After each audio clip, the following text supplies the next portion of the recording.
시편의 말씀을 보면 우리가 산문처럼 느낄 때가 많습니다. 이게 이 시편이 시인데 정말 우리가 보는 시와 좀 약간 느낌이 다르잖아요. 그러면서 이런 생각을 해봤어요. 이번에 노벨 문학상을 타게 된 한강이라는 작가가 쓴 책들이 할리먼에서 발표하기를 그게 딱 그 문장으로 이런 표현을 했어요. 시적 산문, 강렬한 시적 산문이다. 그러니까 분명히 소설인데 소설이 또 시인이기도 하고 또 소설을 시적인 언어로 썼던, 그래서 아직 저도 읽어보진 못했고 신청했는데 많은 이제 그 시간들이 걸리더라고요. 벌써 3주가 걸리는데 아직 도착을 안 했어요. 그러면서 이제 잠깐 예전에 보면 그 소년이 온다라든가 뭐 여러 책들, 채식주의자나 여러 책들에 대한 이제 그 낭독이 있어서 좀 들어보니까 왜 할리먼에서 그런 표현을 했는지를 좀 이해하게 되더라고요. 왜냐하면 분명히 소설이긴 소설인데 마치 시어로 쓰어진 산문이 되는 거예요. 그래서 할리먼에서 그 한강 이 작가의 글을 아주 너무 암축적으로 표현하기를 강렬한 시적 이 산문이다. 그렇죠? 역사를 다루고 있고 아픔과 폭행을 다루고 있는데 그런데도 불구하고 이 장편 소설이 이 소설 자체가 시적으로 표현됐다.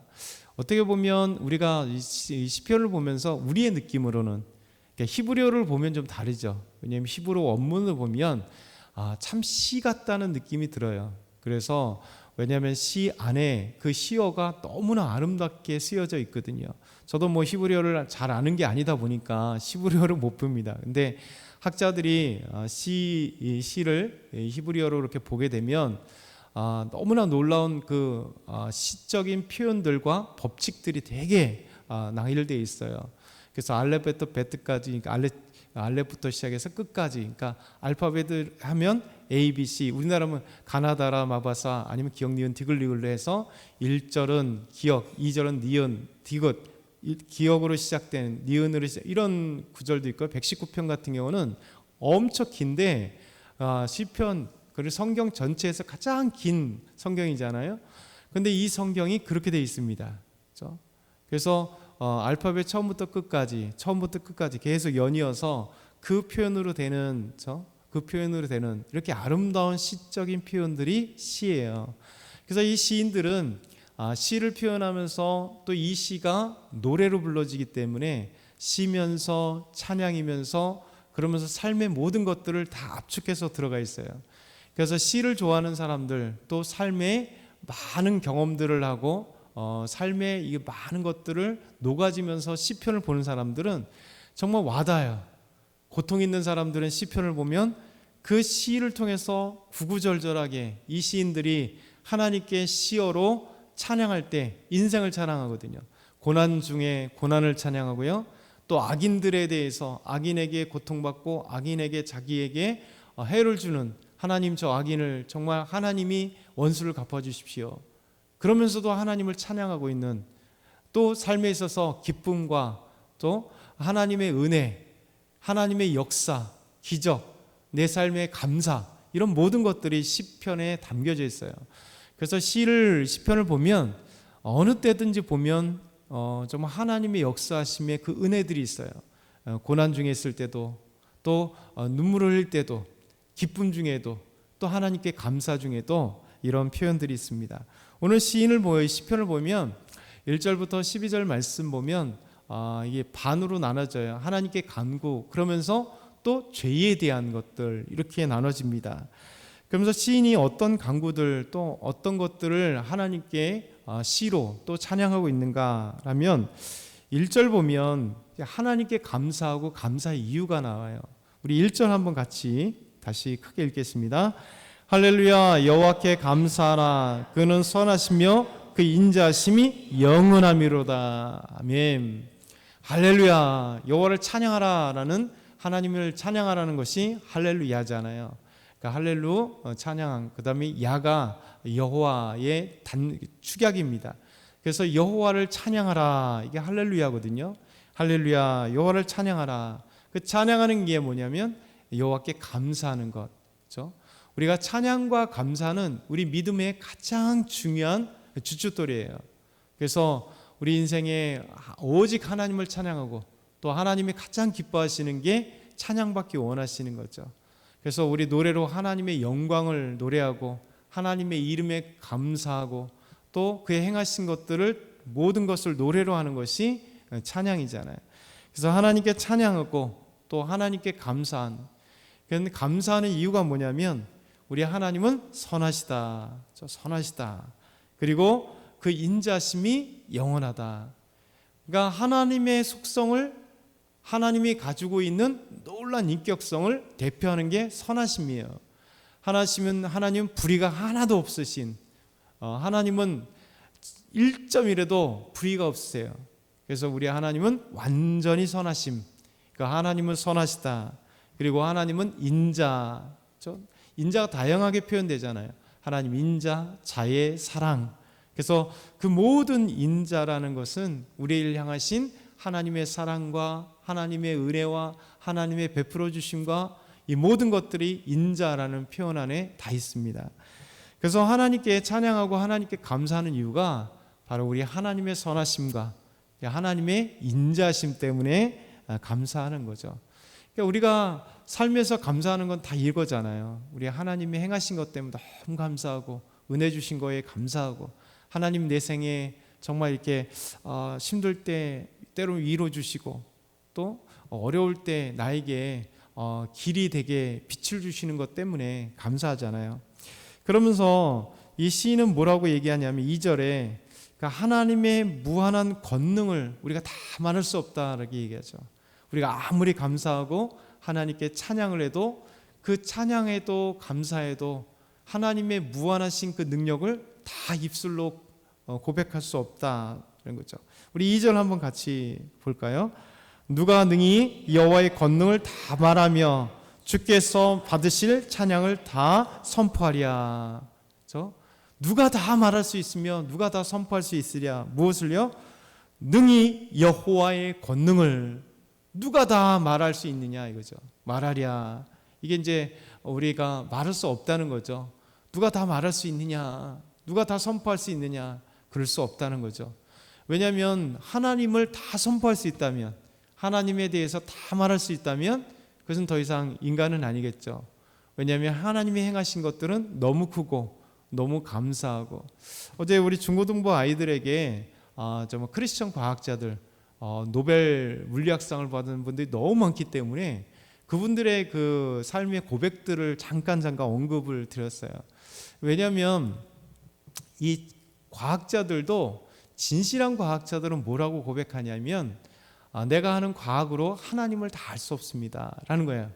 그러니까 하나님의 창조하신 모든 세계를 다 알 수 없습니다. 그래서 그렇게 세계적인 과학자들이 하나같이 고백되는 것, 그러니까 믿느냐 믿지 않느냐의 차이예요. 과학이 하나님을 부정하거나 부정하지는 않습니다.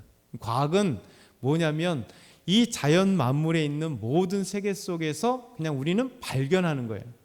발견하는 거죠. 과학의 법칙, 과학의 신비, 이 물질의 신비나 이 자연의 법칙들을 우리는 그냥 발견하는 거예요. 그래서 그 위대하신 크리스천 과학자들, 정말 세계에서 가장 유명한 과학자들이 하는 일이 뭐냐면 하나님께서 창조하신 세계의 비밀을 밝히면서, 와, 우리는 알 수 없을 때 하나님이 창조하신 세계가 너무 놀랍다. 어떻게 이렇게 질서정연할 수 있을까? 이런 어떤 물리적 법칙이, 수학적 법칙이 어떻게 이 창조 안에 있을 수 있을까? 다른 고백이에요. 그래서 그 고백들을 쭉 우리 학생들에게 이제 어제 설명을 했는데, 하나님의 권능이 다 이거죠. 우리는 다 알 수 없는 이 인생의 비밀, 인생의 비밀을 다 아는 사람이 어디 있겠어요. 그러니까 조금씩 깨달아가는 거죠. 그래서 위대한 선인들, 또 위대한 그 우리의 스승들을 보면, 우리가 위대하다라고 얘기하는 공자나 맹자나 여러 한비자든 많은 사람들의 글들을 보면, 저도 이제 가끔가다 이제 공자나 맹자 이 책들을 보게 되거든요. 그러면 참 인생의 깊이를 느껴요. 야, 이건 대단하시다. 우리나라 이율곡 선생이나 이런 분들의 책들을 또 한번 보면, 또 정약용 선생이나 이런 어떤 실용주의자들의 책들을 또 한번 가끔가다, 자주는 보지 않지만 그래도 한 번씩 이렇게 보게 되면, 야, 이 인생을 찾아가는 것들이 참 놀랍다. 그러니까 스승님들이죠.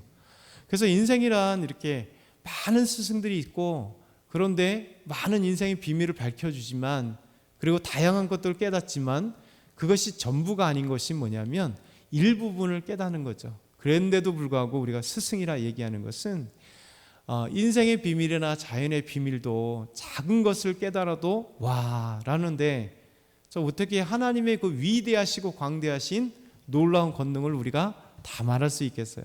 그래서 시인은 그래서 이야기하는 겁니다. 누가 다 주의 권능하심을 말할 수 있느냐. 그의 놀라운 것들을 다 찬양받게 받으실 그분을 선포할 수 있으랴. 우리가 찬양으로 다 선포할 수 없다라는 거죠.